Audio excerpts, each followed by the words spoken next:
Hi everyone, आज हम लोग पढ़ेंगे सिकल सेल डिसीज़ के बारे में। तो एक होता है हमारे पास सिकल सेल डिसीज़ और एक होता है सिकल सेल ट्रेट।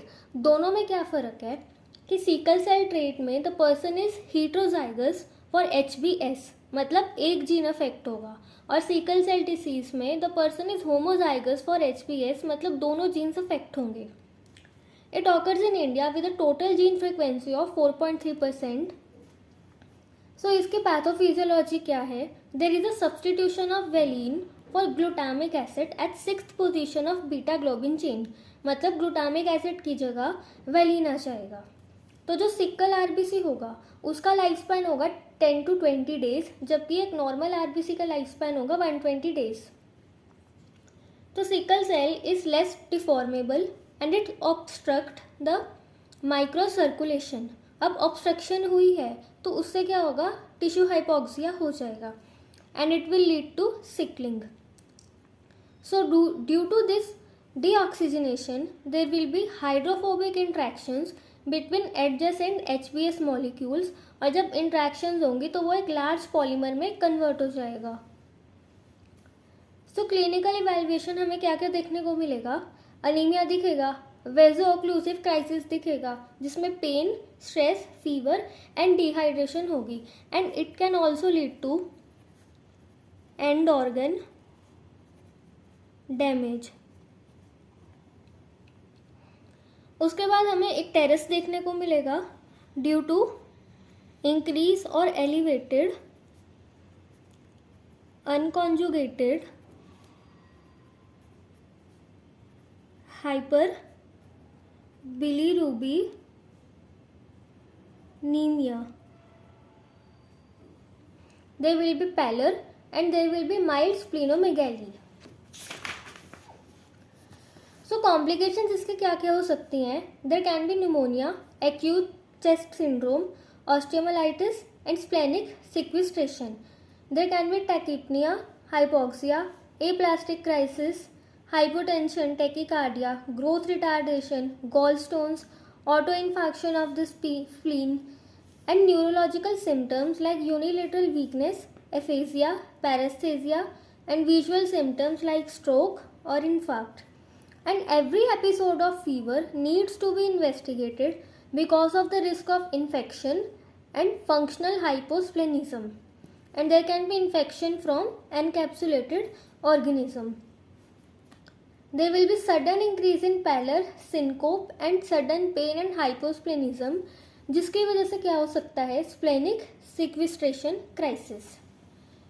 तो हमारे पास टाइप ऑफ क्राइसिस क्या क्या होंगे? First is vaso occlusive crisis, तो मतलब कहीं ना कहीं ऑब्स्ट्रक्शन होगी। ऑब्स्ट्रक्शन किसकी? माइक्रो सर्कुलेशन की, and there will be ischaemic injury. Pain in femur, tibia, lower vertebrae, dactylitis, hand and foot syndrome. अब क्योंकि ये एंड ऑर्गन डैमेज कर रहा है तो कौन कौन से ऑर्गन इफेक्ट होंगे? Kidney, lungs, brain, CNS and retina. There will be acute chest syndrome which is caused by vaso-occlusive crisis involving the lungs.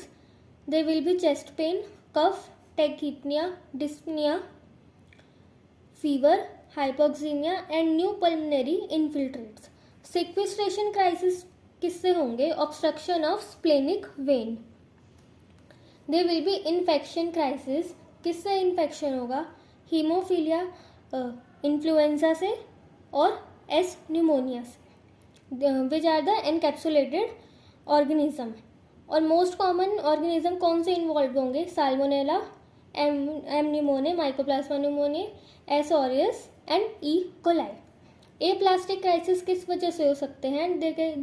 Result from cessation of erythropoiesis in bone marrow following infection और folate deficiency. तो lab results में anaemia and thrombocytosis तो मिलेंगी, उसके साथ साथ leukocytosis होगा।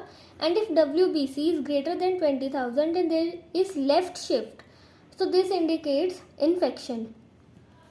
Sickle cell shape के आरबीसी होंगे, टारगेट सेल्स दिखेंगे, होवल जॉली बॉडीज दिखेंगी, इनडायरेक्ट बिलीरुबिन इंक्रीज होगा, एंड HPLC या हीमोग्लोबिन इलेक्ट्रोफोरेसिस से हम देख सकते हैं कि जो पर्सन है इट इज़ होमोजाइगस और heterozygous means sickle cell trait है या सिकल सेल डिसीज है।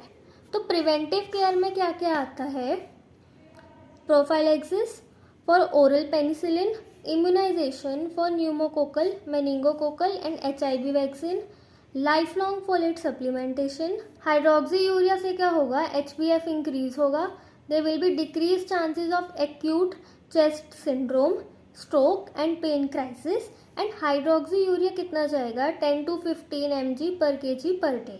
There will be screening for gallstones, transcranial Doppler monitoring, genetic counseling and testing, and regular monitoring.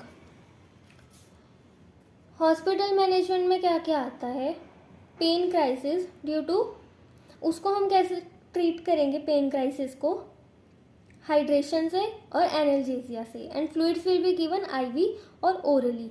Oxygen supplementation for hypoxia, extended phenotyping due to risk of developing alloantibodies against transfused red cell, blood transfusion, and 2 drugs are there, voxelotor, crizanlizumab.